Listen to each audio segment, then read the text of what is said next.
Hi, hello po sa inyong lahat. Isang mapagpalang araw po muli. Nagbabalik ho muli ang Eric's Vlog. At ngayong araw ho na ito ay pag-usapan ho natin. Ito ho nga bagong gobernador ng Laguna. Ito pong si Governor Sol Aragones. So yan ho ang ating pag-uusapan ho ngayong araw ho na ito.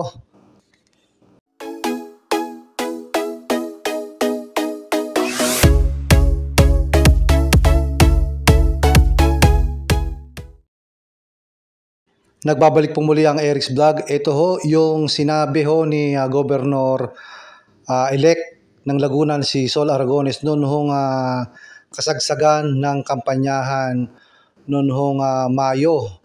Ang sinasabi niya ho doon ay gusto ho niyang mag-opisina sa mga pampublikong ospital ng lalawigan ho ng Laguna dahil nakita niya ho ang kaawa-awang sitwasyon ho ng mga pasyente sa mga ospital. Kaya siguro nasabi ho niya na gusto niyang mag-opisina doon sa loob ng hospital.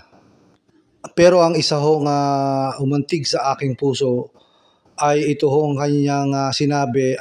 Nung ito ho'y marinig ko ay natatso ako dito dahil ito ho yung sinasabi niya ho na ipagbabawal ho niya yung mga empleyado hong sobrang matataray ho sa ospital na talagang kaawa-awa ho ang kalagayan ng mga tao ho sa Laguna na nagpupunta sa ospital dahil yun nga ayon ho kay Sol Aragones na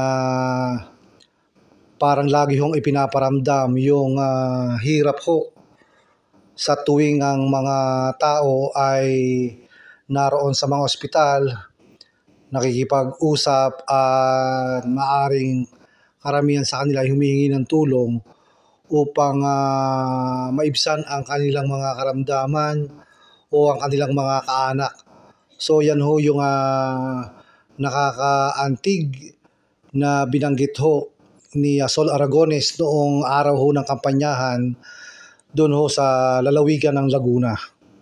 Sa aking tingin ito ang inuuna ho ni Governor-elect Sol Aragones sa Laguna. Ito hong tungkol sa nangyayari ho sa mga ospital, sa mga medikal na pangailangan, sa mga gamot. So mukhang dyan ho nakatutok na una itong si Governor Sol Aragones ng Laguna. Ito ho yung larawan na kung saan ho pinapakita ni Governor Sol Aragones. Ito hong poster na may nakalagay ho bawal ang magtaray o bawal ang mataray sa mga ospital ng Laguna.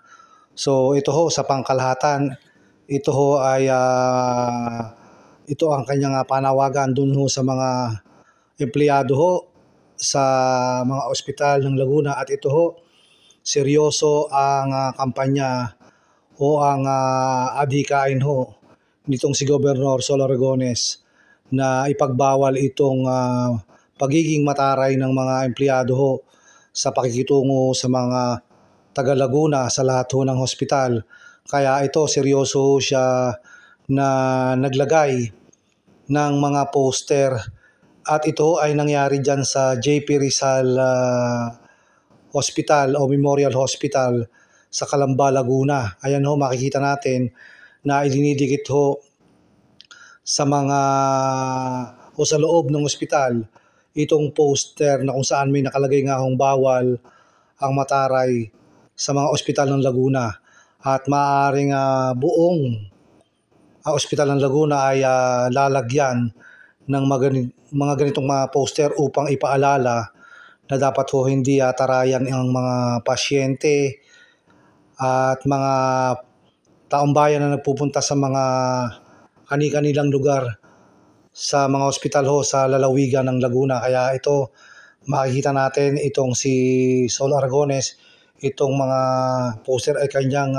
dinidikit sa ospital na kanyang pinuntahan sa JP Rizal Memorial Hospital. So yan ang mga ilang kuha dyan ho sa pagpunta niya sa JP Rizal Memorial Hospital sa Calamba, Laguna.